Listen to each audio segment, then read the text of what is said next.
ನಾವೀಗ ಗುರುವಂದನೆಯನ್ನ ಮಾಡೋಣ. ಗುರುರ್ ಬ್ರಹ್ಮ ಗುರುರ್ ವಿಷ್ಣು ಗುರುರ್ದೇವೋ ಮಹೇಶ್ವರಃ ಗುರು ಸಾಕ್ಷಾತ್ ಪರಬ್ರಹ್ಮ ತಸ್ಮೈ ಶ್ರೀ ಗುರುವೇ ನಮಃ. ತಸ್ಮೈ ಶ್ರೀ ಗುರುವೇ ನಮಃ. ರೇಖಿ ಮಾತೆಗೆ ಧನ್ಯವಾದಗಳು. ಬ್ರಹ್ಮ ವಿಷ್ಣು ಮಹೇಶ್ವರಿಗೆ ಧನ್ಯವಾದಗಳು. ನವ ದುರ್ಗೆಯರಿಗೆ ಧನ್ಯವಾದಗಳು.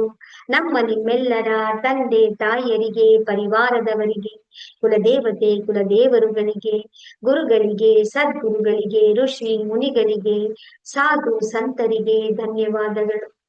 ಬ್ರಹ್ಮಾಂಡದಲ್ಲಿರುವಂತಹ ದಿವ್ಯ ಶಕ್ತಿಗಳಿಗೆ ಹಾಗೂ ನಮ್ಮ ಜೊತೆಯಲ್ಲಿರುವಂತಹ ದಿವ್ಯ ಶಕ್ತಿಗಳಿಗೆ ಧನ್ಯವಾದಗಳು. ಅವರ ಆಶೀರ್ವಾದ, ಕರುಣೆ, ಕೃಪೆ ಸದಾ ಯಾವಾಗಲೂ ನಮ್ಮೆಲ್ಲರ ಜೊತೆ ಹೀಗೆ ಇರ್ಲಿ ಅಂತೇಳಿ ನಾವು ಪ್ರಾರ್ಥನೆಯನ್ನ ಮಾಡ್ಕೊಳ್ಳೋಣ.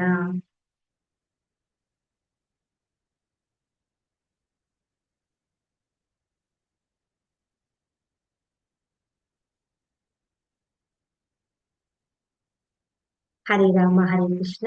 ನಿಮ್ಮೆಲ್ಲರಿಗೂ ಕೂಡ ಆತ್ಮ ಪ್ರಣಾಮಗಳು. ಈ ದಿನದ ಕ್ಲಾಸ್ ಅಲ್ಲಿ ನಾವೇನು ಅಂತ ಹೇಳಿದ್ರೆ, ಮುಂದುವರಿದ ಭಾಗವಾದಂತಹ ನಮ್ಮ ಒಂದು ಚೈತನ್ಯದ ಶಕ್ತಿಯ ಕೇಂದ್ರಗಳು ಯಾವ್ಯಾವುದು ಅಂತ ನಾವು ತಿಳ್ಕೊಂಡ್ವಿ ಅಲ್ವಾ. ನಮ್ಮ ಈ ಒಂದು ಶಕ್ತಿಯ ನಮ್ಮ ಶರೀರದಲ್ಲಿರುವಂತಹ ಈ ಶಕ್ತಿಯ ಕೇಂದ್ರಗಳ ಶಕ್ತಿಯು ಜಾಸ್ತಿ ಆಗ್ಬೇಕು, ಹೆಚ್ಚಿಗೆ ಆಗಿರ್ಬೇಕು. ನಮ್ಮ ಶರೀರದಲ್ಲಿರುವಂತಹ ಆ ಒಂದು ಪಾಸಿಟಿವ್ ವೈಬ್ರೇಷನ್ ಅನ್ನ ನಾವು ದಿನದಿಂದ ದಿನಕ್ಕೆ ಅದನ್ನ ಹೆಚ್ಚಿಸ್ಕೊಳ್ತಾನೆ ಹೋಗ್ಬೇಕೇ ವಿನಃ ನಾವು ಅದನ್ನ ಕಡಿಮೆಯನ್ನ ನಾವು ಮಾಡ್ಕೊಳ್ತಾ ಬರಬಾರ್ದು. ನಮ್ಮ ಎನರ್ಜಿಯ ಸೆಂಟರ್ಸ್ ಗಳನ್ನ ಇನ್ನೂ ಉಲ್ಲಾಸವಾಗಿ, ಇನ್ನೂ ಉತ್ಸಾಹದಿಂದ ತುಂಬುವ ಹಾಗೆ ಅದರ ಶಕ್ತಿಯನ್ನ ನಾವು ಇನ್ಕ್ರೀಸ್ ಮಾಡ್ಕೊಳ್ಳೋದಿಕ್ಕೆ ರೇಖೆಯಲ್ಲಿ ನಾವು ಫಾಲೋ ಮಾಡ್ಬೇಕಾಗಿರುವಂತಹ ಪಂಚತತ್ವಗಳು ಇರುತ್ತೆ. ಆ ಪಂಚತತ್ವಗಳನ್ನ ನಾವು ಫಾಲೋ ಮಾಡ್ತಾ ಬಂತು ಅಂತ ಹೇಳಿದ್ರೆ, ಪ್ರತಿ ದಿನವೂ ಕೂಡ ನಾವು ಅದನ್ನ ಫಾಲೋ ಮಾಡ್ಕೊಳ್ತಾ ಬಂತು ಅಂತ ಹೇಳಿದ್ರೆ, ನಮ್ಮ ಜೀವನದಲ್ಲಿ ನಾವು ಬದಲಾವಣೆಗಳನ್ನ ನಮ್ಮ ಶಕ್ತಿಯ ಕಾಣ್ತಾ ಬರ್ತೀವಿ. ಏನು ಹಾಗಾದ್ರೆ ಆ ಪಂಚತತ್ವಗಳು ಯಾವ್ಯಾವುದು ಅಂತ ಹೇಳಿದ್ರೆ, ಮೊದಲನೇದೇನು ಅಂತ ಹೇಳಿದ್ರೆ, ಈ ಒಂದು ದಿನ ನಾನು ಕೋಪ ಮಾಡೋದಿಲ್ಲ. ಫಸ್ಟ್ ನಾವು ನೋಡ್ಬೇಕಾಗಿರೋದು ಏನ್ ಗೊತ್ತಾ, ಈ ಒಂದು ದಿನದಲ್ಲಿ ಮಾತ್ರ, ನಾಳೆ ಏನಾಗುತ್ತೋ ನಾಳಿದ್ದೇನಾಗುತ್ತೋ ನಮಗ್ ಬೇಕಿಲ್ಲ. ಈ ಒಂದು ದಿನ ಮಾತ್ರ ನಾನು ಕೋಪ ಮಾಡ್ಕೊಳ್ಳೋದಿಲ್ಲ ಅಂತೇಳಿ ನಾವು ನಿರ್ಧಾರವನ್ನ ಮಾಡಿದಾಗ, ನಮ್ಮ ಮನಸ್ಸಿನ, ನಮ್ಮ ಅಂತರ ಪ್ರಜ್ಞೆಗೆ ನಾವು ಒಂದು ಕಮಾಂಡ್ ನಾವೇನ್ ಮಾಡ್ತೀವಿ, ನಾವು ಜಾಗೃತರಾಗ್ತೀವಿ. ಮಲಗಿದವರು ನಾವೇನ್ ಮಾಡ್ತೀವಿ, ಎಚ್ಚರಿಕೆಯಿಂದ ಎದ್ದೇಳ್ತೀವಿ. ಹೌದಲ್ವಾ? ಈಗ ನೋಡಿ, ನಾವು ನಡೀತಾ ಇರ್ಬೇಕಾದ್ರೆ ಏನಾಗುತ್ತೆ, ನಾವು ಎಡವ್ತೀವಿ ಅಂತ ಗೊತ್ತಾದಾಗ ನಾವೇನ್ ಮಾಡ್ತೀವಿ, ನಾವು ನೋಡ್ಕೊಂಡು ನಡಿಬೇಕು ಅಂತ ಸ್ವಲ್ಪ ನಿಧಾನವಾಗಿ ನಡ್ಕೊಂಡು ಹೋದಾಗ ಎಡವೋ ಸಹಜ ಇರುತ್ತಾ? ಎಡ್ದಿ ಹೌದಲ್ವಾ? ಬೀಳೋ ಸಹಜ ಇರುತ್ತಾ? ಬೀಳಲ್ಲ. ನಾವು ನೋಡ್ಕೊಂಡು ನಡ್ಕೊಂಡು ಹೋದಾಗ ನಾವು ಬೀಳೋದು ಸಾಧ್ಯ ಇರಲ್ಲ. ಹಾಗೆ ನಮ್ಮ ಮನಸ್ಸಿಗೆ, ನಮ್ಮ ಒಳಗಿನ ಶಕ್ತಿಗೆ ನಮಗೆ ನಾವು ಒಂದು ಕಮಾಂಡ್ ಅನ್ನ ಕೊಟ್ಕೊಳ್ತೀವಿ, ಈ ಒಂದು ದಿನ ನಾನು ಕೋಪ ಮಾಡ್ಕೊಳ್ಳೋದಿಲ್ಲ ಅಂತ. ಕೋಪ ಮಾಡ್ಕೊಳ್ದೇ ಇದ್ದಾಗ ಏನಾಗುತ್ತೆ ಹೇಳಿ, ಆಟೋಮ್ಯಾಟಿಕಲಿ ನಮ್ಮ ಒಳಗಡೆ ನಾವು ಎಲ್ಲರನ್ನೂ ಕೂಡ ಶಾಂತಿಯಿಂದ ನೋಡೋದಿಕ್ಕೆ ಪ್ರಾರಂಭ ಮಾಡ್ತೀವಿ. ನಮ್ಮ ಒಳಗಡೆ ತಾಳ್ಮೆ ಬರುತ್ತೆ, ಒಂದು ಕ್ಷಮಾಗುಣ ಬರುತ್ತೆ ನಮ್ಮಲ್ಲಿ. ಹೌದಲ್ವಾ ಹೇಳಿ? ಮತ್ತೆ ತಪ್ಪುಗಳನ್ನ ಮಾಡಿದ್ರು ಕೂಡ ನಾವು ಅದನ್ನ ಸ್ವೀಕಾರವನ್ನ ಮಾಡ್ಕೊಳ್ಳೋದನ್ನ ಕಲ್ತ್ಕೊಳ್ತೀವಿ ನಾವು. ಹಾಗಾದ್ರೆ ನೋಡಿ, ಕೋಪ ಬರೋದೇ ಇಲ್ವಾ? ಹೌದಲ್ವಾ? ರೇಖೆ ಇವತ್ತು ಕಲ್ತ ತಕ್ಷಣ ನಾಳೆಯಿಂದ ಜೀವನ ಫುಲ್ 100% ಬದಲಾಗ್ಬಿಡುತ್ತಾ? ಹಾಗಲ್ಲ. ಮತ್ತೆ ಕೋಪ ಬರುತ್ತೆ ನಮ್ಗೆ, ಆದ್ರೆ ಅದರ ತೀಕ್ಷ್ಣತೆ, ಅದರ ಪರಿಣಾಮ, ಎಫೆಕ್ಟ್ ಅಂತ ಹೇಳ್ತೀವಲ್ಲ, ಅದು ಕಡಿಮೆ ಆಗ್ತಾ ಬರುತ್ತೆ. ಈ ದಿನ ನಿಮ್ಗೆ ಏನಾಗುತ್ತೆ ಗೊತ್ತಾ, ದಿನಕ್ಕೆ 100 ಸಲ ಕೋಪ ಮಾಡ್ಕೊಳ್ಳೋರು. ನಾವು ಈ ಒಂದು ಅರಿವನ್ನ ನಮ್ಮಲ್ಲಿ ನಾವು ಉಂಟು ಮಾಡ್ಕೊಂಡಾಗ ಅದರ 80ಕ್ಕೆ ಬರ್ತೀವಿ ನಾವು, 90ಕ್ಕೆ ಬಂದು ನಿಂತ್ಕೊಳ್ತೀವಿ ಅಷ್ಟೇ. ಹಾಗಾದ್ರೆ 90 ಸಲ ನಾವು ಕೋಪ ಮಾಡ್ಕೊಳ್ತಾ ಇರ್ತೀವಿ. ಅದನ್ನ ಅಭ್ಯಾಸವನ್ನ ಪ್ರಾಕ್ಟೀಸ್ ಮಾಡ್ತಾ ಮಾಡ್ತಾ ಅದು 70ಕ್ಕೆ ಬರುತ್ತೆ, 60ಕ್ಕೆ ಬರುತ್ತೆ, 40ಕ್ಕೆ ಬರುತ್ತೆ, 30, 10, 5 ನೀವು ಕೋಪನೇ ಮಾಡ್ಕೊಳ್ಳೋದಿಲ್ಲ ಅಂತ ಸ್ಥಿತಿಗೆ ನೀವು ಬರ್ತೀರಾ. ನೋಡಿ ಎಷ್ಟು ಕೋಪ ಆಯ್ತು ನೋಡಿ. ಕೋಪ ಮಾಡ್ಕೊಂಡಾಗ ನಮ್ಮ ಮನಸ್ಥಿತಿ ಹೇಗಿರುತ್ತೆ? ನಮ್ಮ ಕಣ್ಣೆಲ್ಲ ಕೆಂಪಾಗಿರುತ್ತೆ, ಕಣ್ಣೆಲ್ಲ ದೊಡ್ಡದಾಗಿರುತ್ತೆ, ಮುಖ ಎಲ್ಲ ಕೋಪ ಬಂದಿರುತ್ತೆ. ನಮ್ಮ ಉಸಿರಾಟ ಏನಾಗಿರುತ್ತೆ ಹೇಳಿ? ಎಷ್ಟು ಕೋಪ ಮಾಡ್ಕೊಂಡು ಎಷ್ಟು ಕೂಗಾಡ್ತಾ ಇರ್ತೀವಲ್ವಾ, ಎನರ್ಜಿ ಎಲ್ಲಿಗೆ ಹೋಯ್ತು?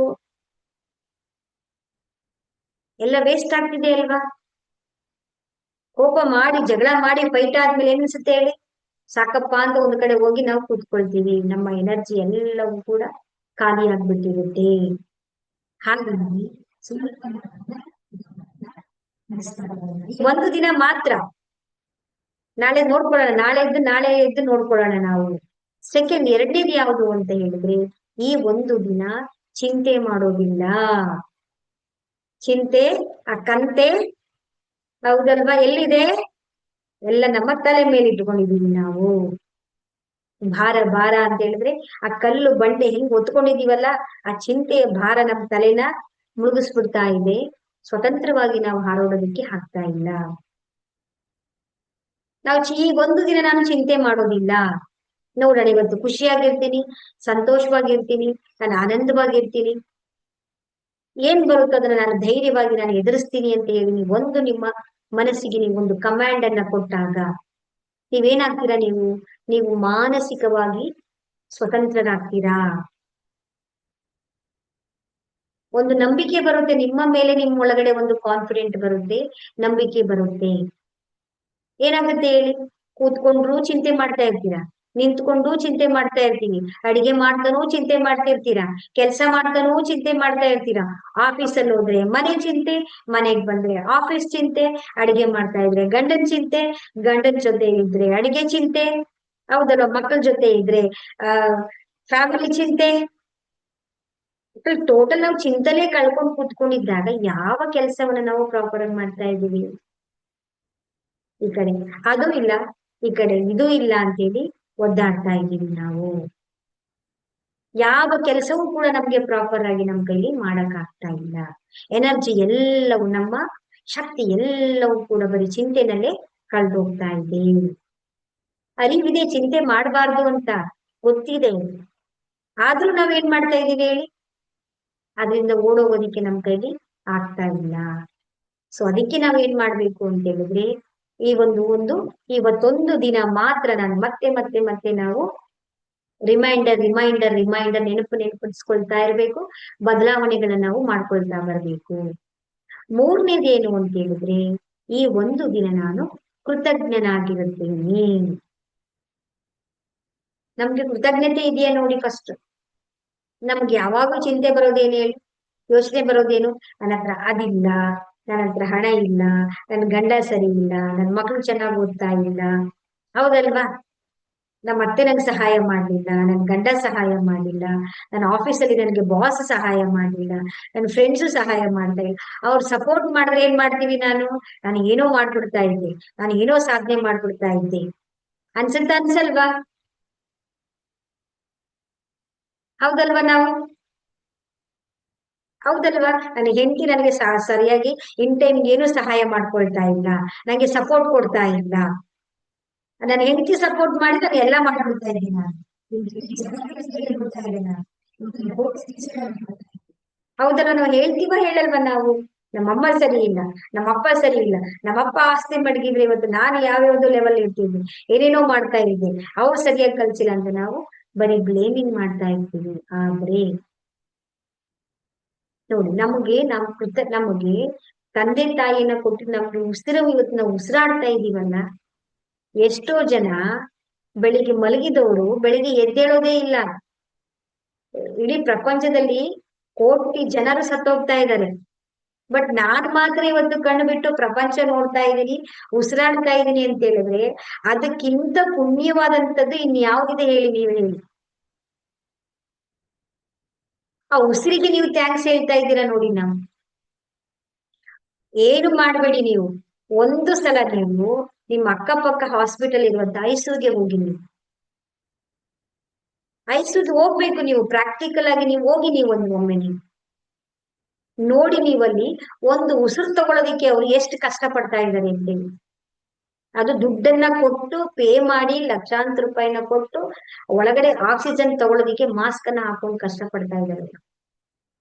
ಆದ್ರೆ ನಾವು ಎಷ್ಟು ಸ್ವತಂತ್ರವಾಗಿ, ಎಷ್ಟು ಸುಲಭವಾಗಿ, ದುಡ್ಡು ಏನೂ ಕೊಡ್ದೇನೆ, ಹೌದಲ್ವಾ, ಇವತ್ತು ಉಸಿರಾಟ ಆಡ್ತಾ ಇದೀವಿ ಅಂತ ಹೇಳಿದ್ರೆ ಆ ಉಸಿರಿಗೆ ನಾವು ಧನ್ಯವಾದ ಹೇಳ್ತಾ ಇದೀವಾ?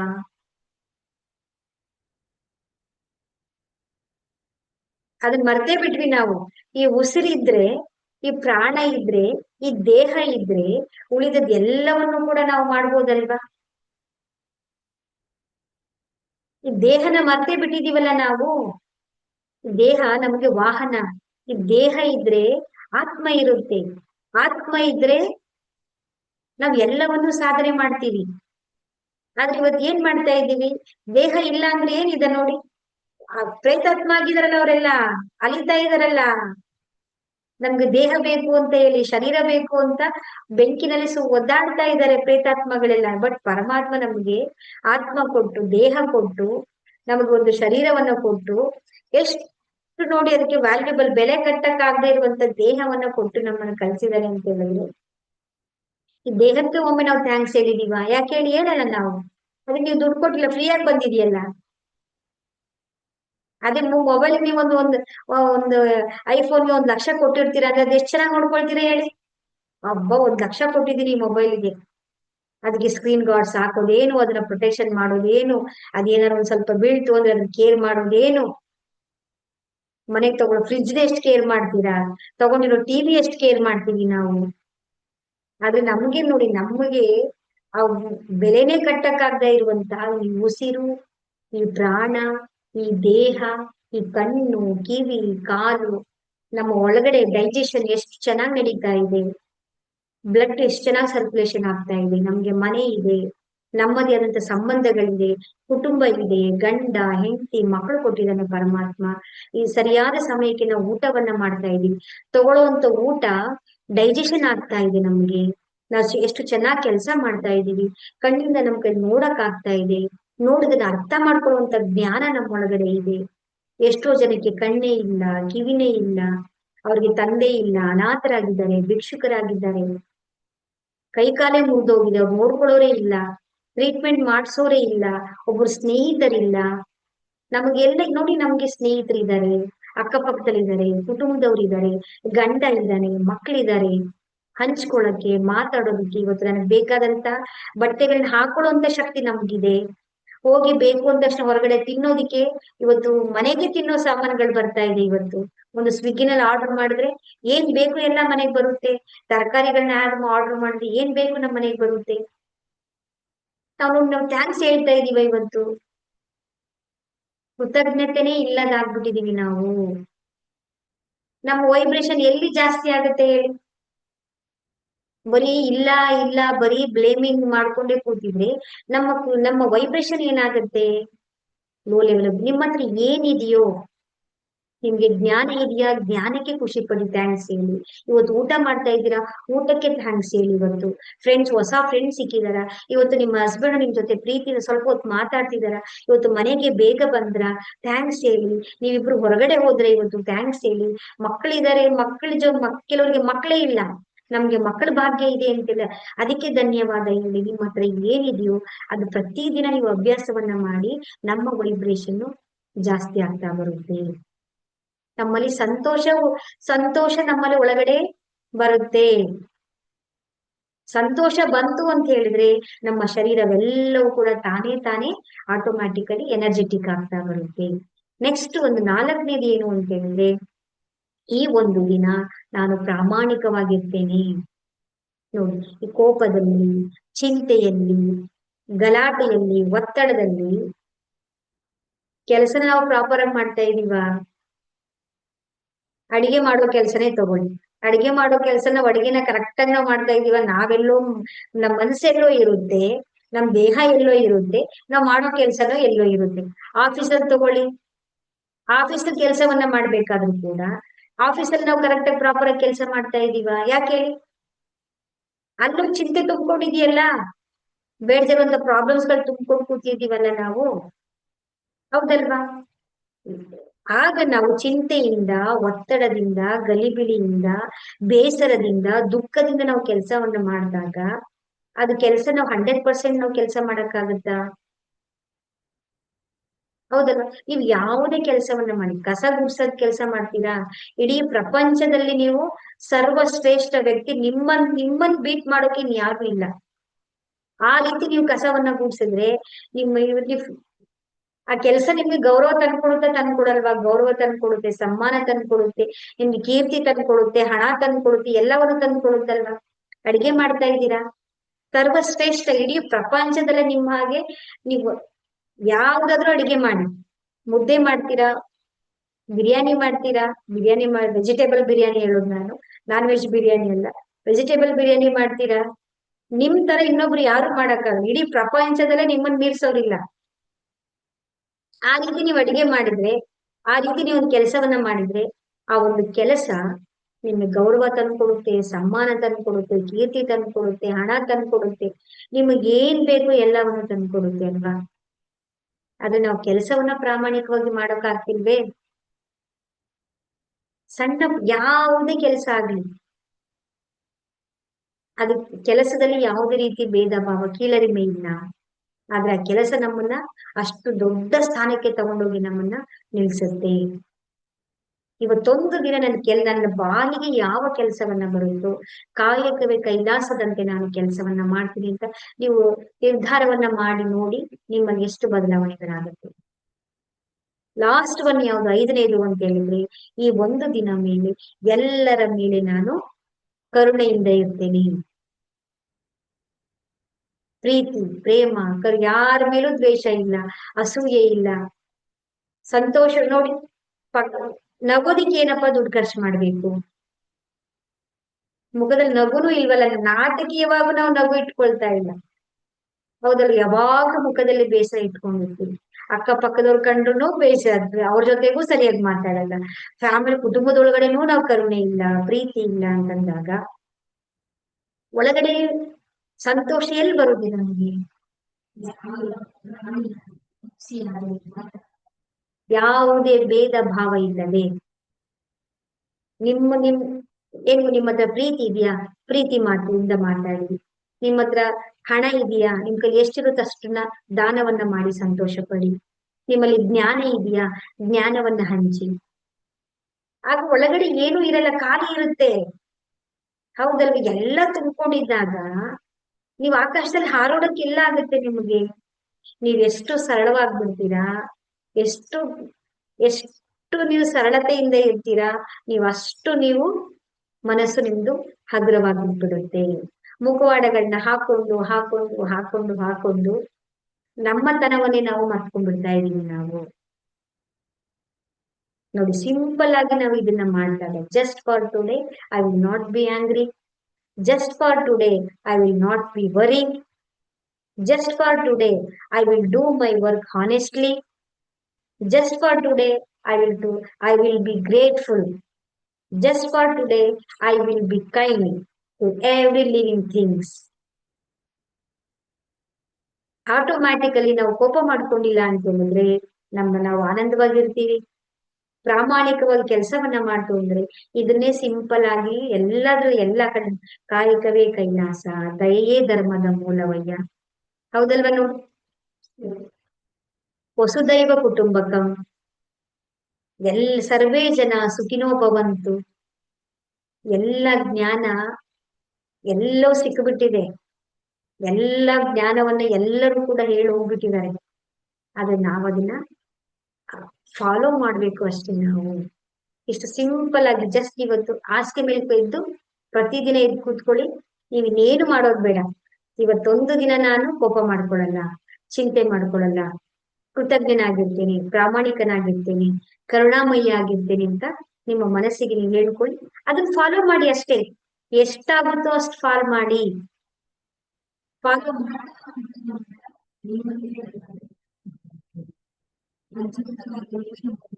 ನಿಮ್ಮ ಜೀವನದಲ್ಲಿ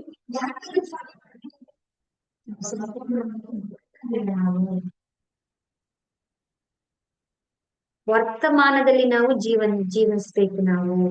ನಾವು ಜೀವಿಸ್ತಾ ಇರೋದೆಲ್ಲ ಹೇಳಿ ಎಲ್ಲಿ, ಅವತ್ತಾಗೋಯ್ತಂತೆ, ಅವ್ರಂದ್ರಂತೆ, ಇವ್ರಂದ್ರಂತೆ, ಆ ತರ ಆಯ್ತಂತೆ, ಇಲ್ಲಾಂದ್ರೆ ಫ್ಯೂಚರ್, ನಾಳೆ ಏನಾಗುತ್ತಪ್ಪ, ನಾಳೆ ದುಡ್ಡು ಖಾಲಿ ಆಗ್ಬಿಟ್ರೆ ಏನ್ ಮಾಡ್ಲಿ, ಅಯ್ಯೋ ಹಂಗಾಗ್ಬಿಟ್ರೆ, ಅಯ್ಯೋ ನನ್ ಮಗ ಓದಿಲ್ಲ ಅಂದ್ಬಿಟ್ರೆ, ಅಯ್ಯೋ ನನ್ ಮಗ ರ್ಯಾಂಕ್ ತೆಗ್ದಿಲ್ಲ ಅಂತ ಹೇಳಿದ್ರೆ, ಅಯ್ಯೋ ಮುಗ್ದೋಯ್ತು ಕತೆ ನಮ್ದು.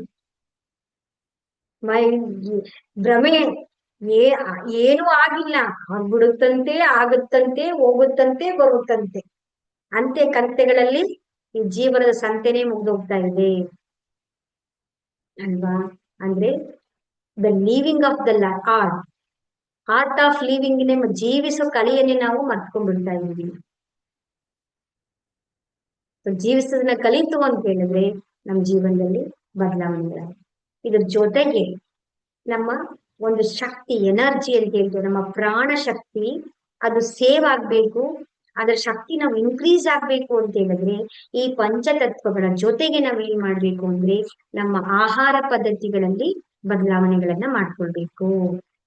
ನೀವ್ ಅನ್ಕೊಂಡಿದ್ದನ್ನ ಸಾಧಿಸ್ಬೇಕಾ, ನೀವು ಆನಂದವಾಗಿರ್ಬೇಕಾ, ನೀವ ನೀವು ನೀವು ನೀವು ಹೇಗೆ ಅಂತ ಹೇಳಿದ್ರೆ, ನೀವು ಕನಸು ನಿಮ್ ಮನಸ್ಸಲ್ಲಿ ಅನ್ಕೊಂಡಿದ್ ನಿಮ್ ಮುಂದೆ ಬರ್ಬೇಕು. ನೀವ್ ಅನ್ಕೊಳಕ್ಕಿಂತ ಮುಂಚೆ ನಿಮ್ಗೆಲ್ಲವೂ ಸಿಗ್ಬೇಕು ಅಂತ ಹೇಳಿದ್ರೆ ಆ ರೀತಿ ನಾವು ಅಲೈನ್ಮೆಂಟ್ ಆಗ್ಬೇಕು ಅಂತ ಅನ್ಕೊಂಡ್ರೆ ನೀವೇನ್ ಮಾಡ್ಬೇಕು ಅಂತ ಹೇಳಿದ್ರೆ ಸಿಂಪಲ್ ಆಗಿ ನಿಮ್ಮ ಆಹಾರ ಪದ್ಧತಿಗಳನ್ನ ಬದಲಾವಣೆ ಮಾಡ್ಕೊಳ್ಳೇಬೇಕಿದೆ. ಶಾಖಾಹಾರಿ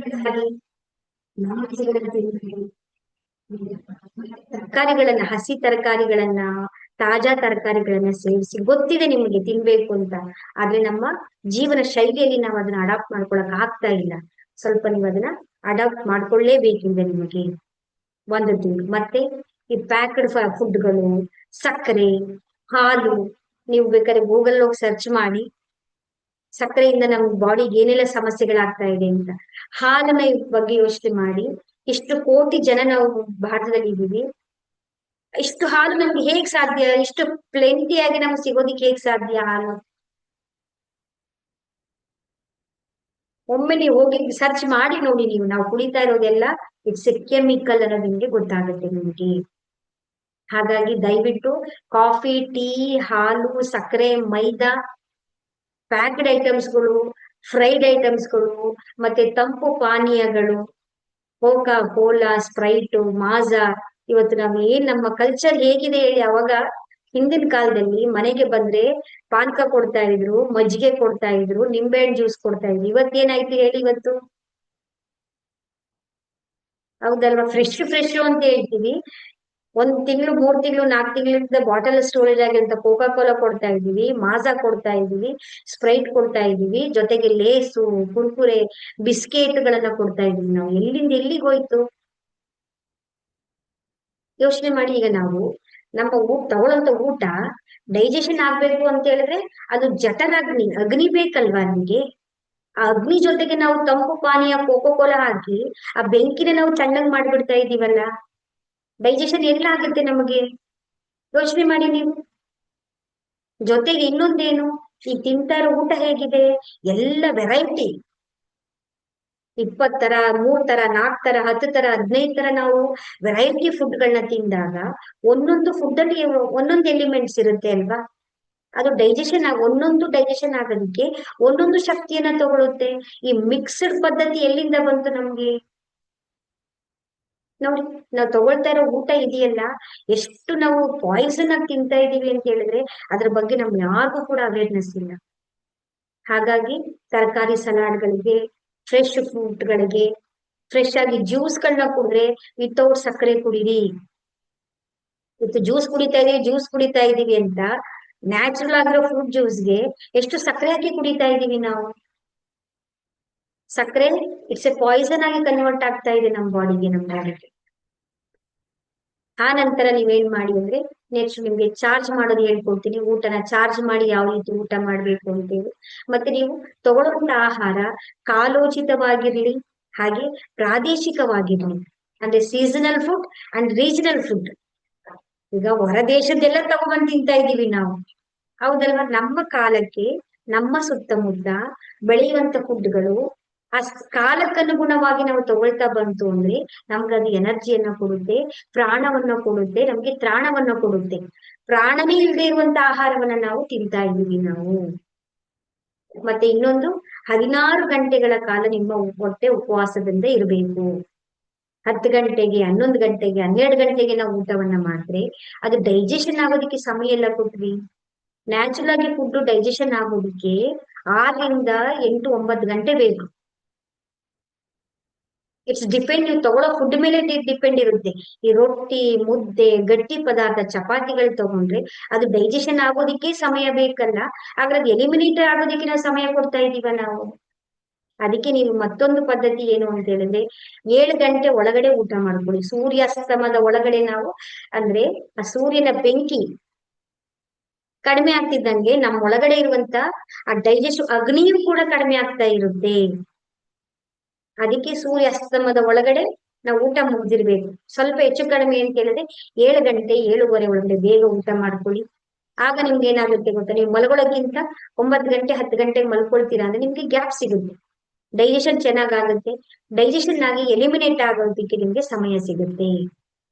ಬೆಳಿಗ್ಗೆ ನಾವು 9 ಗಂಟೆ, 10 ಗಂಟೆಗೆ ನಾವು ಬ್ರೇಕ್ಫಾಸ್ಟ್ ಮಾಡ್ತೀವಿ ಅಂದ್ರೆ ನೀವೇ ಕೌಂಟ್ ಮಾಡ್ಕೊಳ್ಳಿ, ಎಲಿಮಿನೇಷನ್ ಆಗೋದಕ್ಕೆ ನಮ್ಗೆ ಸಮಯ ಸಿಗುತ್ತೆ. ಚೆನ್ನಾಗಿ ನೀರ್ ಕುಡಿದು ಒಂದಾಗಿ. ನೆಕ್ಸ್ಟ್ ಒಂದು ಏನು ಅಂತ ಹೇಳಿದ್ರೆ, ಇದ್ರ ಬಗ್ಗೆ ಅಷ್ಟು ಮಾತಾಡೋ ವಿಷಯ ಇದೆ. ನಾನು ತುಂಬಾ ಸರಳವಾಗಿ ನಿಮ್ಗೆ ನಾನು ಹೇಳ್ಕೊಡ್ತಾ ಇದ್ದೀನಿ. ಫ್ರೂಟ್ ಸಲಾಡ್ಸ್ಗಳು ಎಲ್ಲ ವೆಜ್ ಸಲಾಡ್ಸ್ ಗಳೆಲ್ಲ ಯೂಟ್ಯೂಬ್ ಅಲ್ಲಿ ಸಿಗುತ್ತೆ, ಸರ್ಚ್ ಮಾಡ್ಕೊಂಡು. ಎಣ್ಣೆನ ಕಡಿಮೆ ಮಾಡಿ. ಆಯಿಲ್ ಇವತ್ತು ಅಡಿಗೆ, ಯಾವ ಅಡಿಗೆಗೂ ಎಣ್ಣೆ ಇಲ್ಲದೆ ನಾವು ಅಡಿಗೆ ಮಾಡ್ತಾ ಇಲ್ಲ. ಕೊಲೆಸ್ಟ್ರಾಲ್ ಎಲ್ಲಿಂದ ತುಂಬ್ತಾ ಇದೀವಿ ನೋಡಿ ನಾವು.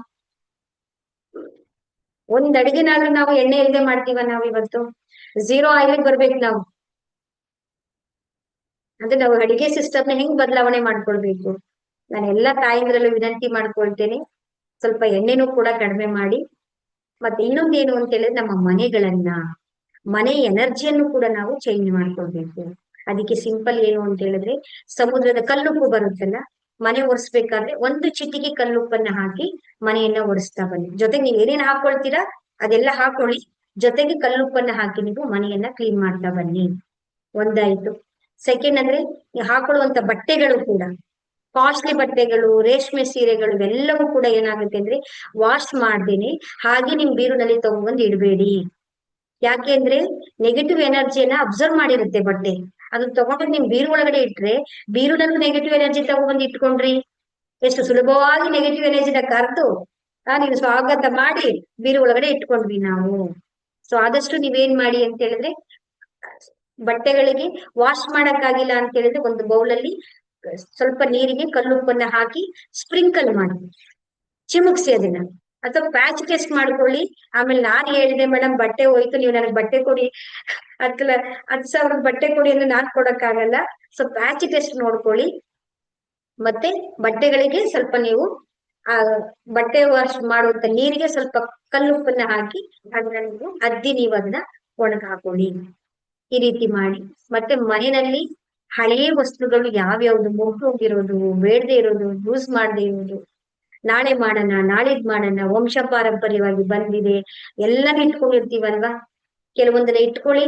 ಈ ಬೇಡದೆ ಇರುವಂತದ್ದು ಎಲ್ಲವನ್ನು ಕೂಡ ನೀವು ಮುಜುರಿಗೆ ಹಾಕ್ಬಿಡಿ. ನೀವು ಯೂಸ್ ಮಾಡದೆ ಇರುವೆಲ್ಲ ಏನ್ ಮಾಡುತ್ತೆ ಅಂದ್ರೆ, ಧೂಳು ಕೂತ್ಕೊಂಡು ಅದು ನೆಗೆಟಿವ್ ಎನರ್ಜಿಯನ್ನ ನಮ್ಗೆ ನಮ್ಮ ಮನೆಯಲ್ಲಿ ತುಂಬಿಸ್ತಾ ಬರುತ್ತೆ. ಹಾಗಾಗಿ ಸಮಯಕ್ಕೆ ಅನುಗುಣವಾಗಿ ನೋಡ್ಕೊಂಡು ನಿಮ್ಗೆ ಯಾವಾಗ ಫ್ರೀ ಆಗುತ್ತೋ ಮನೆ ಎಲ್ಲವನ್ನು ಕೂಡ ನೀವು ಕ್ಲೀನ್ ಮಾಡ್ಕೊಳ್ತಾ ಬನ್ನಿ. ಇವೆಲ್ಲವೂ ಕೂಡ ನಮ್ಮ ಎನರ್ಜಿಯನ್ನ ನಮ್ಗೆ, ಇನ್ನು ನಮ್ಮ ವೈಬ್ರೇಷನ್ಸ್ ನಮ್ಗೆ ಪಾಸಿಟಿವ್ ಎನರ್ಜಿಯನ್ನ ಅಟ್ರಾಕ್ಷನ್ ಮಾಡೋದಿಕ್ಕೆ ನಮ್ಗೆ ಸಹಾಯಗಳನ್ನ ಮಾಡುತ್ತೆ. ಇದ್ರ ಜೊತೆಗೆ ಮತ್ತೊಂದೇನು ಅಂದ್ರೆ, ಮೌನವಾಗಿರಿ, ಕಡಿಮೆ ಮಾತಾಡಿ. ಮಾತು ಮಾತು ಮಾತು ಮಾತು ಮಾತು ಮನೆ ಕೆಡಿಸ್ತು, ಒಲೆ ತೂತು ಒಲೆ ಕೆಡಿಸ್ತು ಅಂತಂದಾಗಿ ತುಂಬಾ ಮಾತಾಡ್ತಾ ಇದೀವಿ ನಾವು. ಮಾತಿಗೆ ನಮ್ಮ ಎನರ್ಜಿ ಎಲ್ಲವೂ ಕೂಡ ಖಾಲಿ ಆಗ್ತಾ ಇದೆ, ನಮ್ಮ ಪ್ರಾಣ ಶಕ್ತಿ. ಹಾಗಾಗಿ ಎಷ್ಟು ಮಾತಾಡ್ಬೇಕು. ಅದಕ್ಕೆ ಹಿಂದಿನ ಕಾಲದಲ್ಲಿ ಮೌನ ವ್ರತವನ್ನ ಆಗಿರ್ಲಿ, ಉಪವಾಸಗಳನ್ನ ಯಾಕೆ ಮಾಡ್ತಾ ಇದ್ರು ಅಂತ ಹೇಳಿದ್ರೆ, ಇದ್ರ ಹಿಂದೆ ಸೈಂಟಿಫಿಕ್ ರೀಸನ್ ಇದೆ. ಸಾಮಾನ್ಯವಾಗಿ ಸುಮ್ಮನೆ ಮಾಡಿರುವಂತ ಪದ್ಧತಿ ಎಲ್ಲ ಇದು. ಉಪವಾಸ ಇದ್ದಾಗ ಏನಾಗುತ್ತೆ, ನಮ್ಮ ಮನಸ್ಸೆಲ್ಲವೂ ಕೂಡ ಸಾತ್ವಿಕವಾಗಿರುತ್ತೆ, ಎಲಿಮಿನೇಷನ್ ಆಗುತ್ತೆ. ಅದಕ್ಕೆ ಅವಾಗ ತರಕಾರಿ ಆಗಿರ್ಬೋದು, ಫ್ರೆಶ್ ಫ್ರೂಟ್ಸ್ ಆಗಿರ್ಬೋದು, ಎಳ್ನೀರ್ಗಳನ್ನ ತಗೊಳ್ಳೋದು. ಅದೇನಾಗುತ್ತೆ, ಬಾಡಿಗೆ ನಾವು ರೆಸ್ಟ್ ಕೊಟ್ವಿ, ಕ್ಲೀನಿಂಗ್ ಆಗ್ಬೇಕು. ಮತ್ತೆ ನಮ್ಮ ಮನಸ್ಸು ಉನ್ನತವಾದಂತಹ ಹೈಯರ್ ಫ್ರೀಕ್ವೆನ್ಸಿಯಲ್ಲಿ ಕನೆಕ್ಷನ್ ಆಗಿರುತ್ತೆ. ಅದಕ್ಕೋಸ್ಕರ ಉಪವಾಸ ಆಗಿರ್ಬೋದು, ವ್ರತಗಳನ್ನಾಗಿ ಮಾಡ್ತಾ ಇದ್ದು ಅವಾಗ. ಅದಾಗಿರ್ಲಿ, ಅದ್ರ ಜೊತೆಗೆ ಪ್ರಾಣಾಯಾಮಗಳನ್ನ ಮಾಡ್ತಾ ಬನ್ನಿ, ಎಕ್ಸಸೈಸ್ ಅನ್ನ ಮಾಡ್ತಾ ಬನ್ನಿ, ಪ್ರಕೃತಿ ಜೊತೆಗೆ ನೀವು ಕನೆಕ್ಷನ್ ಆಗಿ, ನಿಮ್ಗೆ ಯಾವ್ದು ಅನುಕೂಲ ಅನ್ಸುತ್ತೋ ಅದನ್ನ ಮಾಡ್ತಾ ಬನ್ನಿ. ಜೊತೆಗೆ ಧ್ಯಾನವನ್ನು ಕೂಡ ನೀವು ಪ್ರಾಕ್ಟೀಸ್ ಮಾಡ್ತಾ ಬರ್ತೀರಾ. ಮುಂದೆ ಅದು ಎಲ್ಲ ಹೇಗ್ ಮಾಡ್ಬೇಕು ಅಂತ ಒಂದೊಂದು ವಿಷಯಗಳು ಕೂಡ ನಿಮ್ಗೆ ಗೊತ್ತಾಗ್ತಾ ಬರುತ್ತೆ. ಅದ್ರ ಜೊತೆಗೆ ಇನ್ನೊಂದು ಯಾವ್ದು ಅಂದ್ರೆ ತ್ರಾಟಕ ಕ್ರಿಯಾ ಅಂತ ಹೇಳಿ ಮಾಡ್ಬೇಕು. ನಿಮ್ಮ ಮೂರನೇ ಕಣ್ಣು ನಿಮ್ಗೆ ಆಕ್ಟಿವೇಶನ್ ಮಾಡ್ಕೊಳ್ಬೇಕು ನಾವು. ಯಾಕೆ ಅಂತ ಹೇಳಿದ್ರೆ ನಮ್ಮ ಇಂಟ್ಯೂಷನ್ ಶಕ್ತಿ, ಒಂದು ಅತೀಂದ್ರಿಯ ಜ್ಞಾನ ಶಕ್ತಿ ನಮ್ಮ ಒಳಗಡೆಯಿಂದ ಬರುತ್ತೆ. ನಿಮ್ಗೆ ಕನ್ಫ್ಯೂಷನ್ಸ್ ಗಳಿರುತ್ತೆ ಅಲ್ವಾ, ನಾನು ಇದನ್ನ ಮಾಡ್ಬೇಕಾ ಬೇಡವಾ, ಸರಿನಾ ತಪ್ಪು ಅನ್ನೋ ಗೊಂದಲಗಳೆಲ್ಲವೂ ಕೂಡ ನಮ್ಗೆ ಒಳಗಡೆಯಿಂದ ಉತ್ತರ ಬರುತ್ತೆ ನಮ್ಗೆ. ಅದು ಬರಬೇಕು ಅಂತ ಹೇಳಿದ್ರೆ ನಮ್ಮ ಮೂರನೇ ಕಣ್ಣನ್ನ ನಾವು ಆಕ್ಟಿವೇಶನ್ ಮಾಡ್ಕೊಳ್ಬೇಕು. ಬಲವಂತವಾಗಿ ಮಾಡುವುದಲ್ಲ, ಅದು ನ್ಯಾಚುರಲ್ ಆಗಿ ಬಂದಾಗ ಅದನ್ನ ತಡ್ಕೊಳ್ಳುವಂತ ಸಾಮರ್ಥ್ಯ, ಅದನ್ನ ಮೇಂಟೈನ್ ಮಾಡುವಂತ ಶಕ್ತಿ ಎಲ್ಲವೂ ಕೂಡ ನಮ್ಗೆ ಅದು ಸಿಗುತ್ತೆ. ಏನ್ ಮಾಡ್ಬೇಕು ನಾವು ಅಂತ ಹೇಳಿದ್ರೆ, ಸುಲಭವಾಗಿ ಜ್ಯೋತಿ ಬರುತ್ತಲ್ಲ, ನಿಮ್ಮ ಮನೆಯಲ್ಲಿ ದೀಪ ಇರುವ ಜ್ಯೋತಿಯನ್ನ ನಿಮ್ಮ ಕಣ್ಣಿನ ಲೆವೆಲ್ಗೆ ಇಟ್ಕೊಳ್ಳಿ, ಅಥವಾ ಕ್ಯಾಂಡಲ್ ಇಟ್ಕೊಳ್ಳಿ, ಅಥವಾ ಒಂದು ಬೋರ್ಡಿನಲ್ಲಿ ಒಂದು ಸಣ್ಣ ಮಾರ್ಕ್ ಅನ್ನ ಹಾಕೊಳ್ಳಿ. ಅದನ್ನ ನೋಡ್ತಾ ಬನ್ನಿ. 1 ನಿಮಿಷ, 2 ನಿಮಿಷ, 3 ನಿಮಿಷ, ನಿಮ್ಮ ಕೈ ಎಷ್ಟು ಪಾಸಿಬಲ್ ಅಂತ ಆಗುತ್ತೋ ದೃಷ್ಟಿಯನ್ನ ಅಲುಗಾಡಿಸದೆ ಅದನ್ನ ನೋಡ್ತಾ ಬರ್ಬೇಕು. ಪ್ರಾರಂಭವನ್ನ ಮಾಡ್ಕೊಳ್ಳಿ. ಅದನ್ನ ಮಾಡ್ತಾ ಮಾಡ್ತಾ ಮಾಡ್ತಾ ಅದ್ರ ಸಮಯ ಏನಾಗುತ್ತೆ ಅಂತ ಹೇಳಿದ್ರೆ ಜಾಸ್ತಿ ಆಗ್ತಾ ಬರುತ್ತೆ. 1 ನಿಮಿಷ ಇದ್ದು 2 ನಿಮಿಷ, 2 ನಿಮಿಷ ಇದ್ದು 4 ನಿಮಿಷ, 4 ಇದ್ದು 5 ನಿಮಿಷ, ಈ ರೀತಿ ಸತತವಾಗಿ ಅರ್ಧ ಗಂಟೆಗಳ ಕಾಲ ನಾವು ನೋಡ್ಬೇಕು. ನೋಡುವಂತ ಕೆಪಾಸಿಟಿ, ಸಾಮರ್ಥ್ಯ ನಮ್ಮಲ್ಲಿ ದಿನದಿಂದ ದಿನಕ್ಕೆ ನಮ್ಗೆ ಅಭ್ಯಾಸವನ್ನ ಮಾಡ್ಕೊಳ್ತಾ ಬರ್ಬೇಕು. ನಮ್ಮ ಮೂರನೇ ಕಣ್ಣು ನಮ್ಮ ಕಾಲಾತೀತವಾದಂತ ಜ್ಞಾನವನ್ನ, ನಮ್ಮ ಪಾಸ್ಟ್ ಆಗಿರ್ಬೋದು, ಫ್ಯೂಚರ್ ಆಗಿರ್ಬೋದು, ಎಲ್ಲವೂ ಕೂಡ ಕಣ್ಣಿಗೆ ತಿಳಿಯುತ್ತೆ. ಯಾರನ್ನು ಕೂಡ ನಾವು ಡಿಪೆಂಡ್ ಆಗುವಂತ ಅವಶ್ಯಕತೆ ಇರೋಲ್ಲ. ಇದ್ರು ಎಲ್ಲರಿಗೂ ಈ ಶಕ್ತಿ ಇದೆಯಾ? ಎಲ್ಲರಿಗೂ ಇರುತ್ತೆ. ಆದ್ರೆ ಇದನ್ನ ನಾವೇನ್ ಮಾಡ್ಬೇಕು? ಅಭ್ಯಾಸವನ್ನ ಮಾಡ್ಕೊಳ್ತಾ ಬರ್ಬೇಕು. ಇಷ್ಟು ವಿಷಯಗಳನ್ನ ನಿಮ್ಗೆ, ನಮ್ಮ ವೈಬ್ರೇಷನ್ಸ್ ಅನ್ನ, ನಮ್ಮ ಶಕ್ತಿಗಳನ್ನ, ನಮ್ಮ ಚಕ್ರಗಳಲ್ಲಿರುವಂತಹ ಶಕ್ತಿಗಳನ್ನ, ನಮ್ಮ ವೈಬ್ರೇಷನ್ ಅನ್ನ ನಾವು ಯಾವ ರೀತಿ ಇನ್ಕ್ರೀಸ್ ಮಾಡ್ಕೊಳ್ಬೇಕು ಅಂತ ತುಂಬಾ ಸರಳವಾಗಿ, ತುಂಬಾ ಸಿಂಪಲ್ ಆಗಿ ಎಲ್ಲರಿಗೂ ಕೂಡ ಹೇಳಿದೀನಿ ನಾನು ನಿಮ್ಗೆ. ನಾಳಿನ ಕ್ಲಾಸಸ್ ಅಲ್ಲಿ ನಾವು ಸಿಂಬಲ್ಸ್ ಗಳ ಬಗ್ಗೆ ನಿಮ್ಗೆ ನಾನು ತಿಳಿಸ್ಕೊಡ್ತೀನಿ. ರೇಖಿ ಲೆವೆಲ್ 1, 2 ಸಿಂಬಲ್ಸ್ ಗಳು ಹೇಗಿರುತ್ತೆ, ಯಾವ ರೀತಿ ನಾವು ಅದರ ಅಭ್ಯಾಸ ಮಾಡಬೇಕು ಅಂತ ಹೇಳಿ, ಅದ್ರ ಉಪಯೋಗ ಏನು ಅಂತೇಳಿ ನಿಮ್ಗೆ ನಾಳಿನ ಕ್ಲಾಸ್ ಅಲ್ಲಿ ಹೇಳ್ಕೊಡ್ತೀನಿ.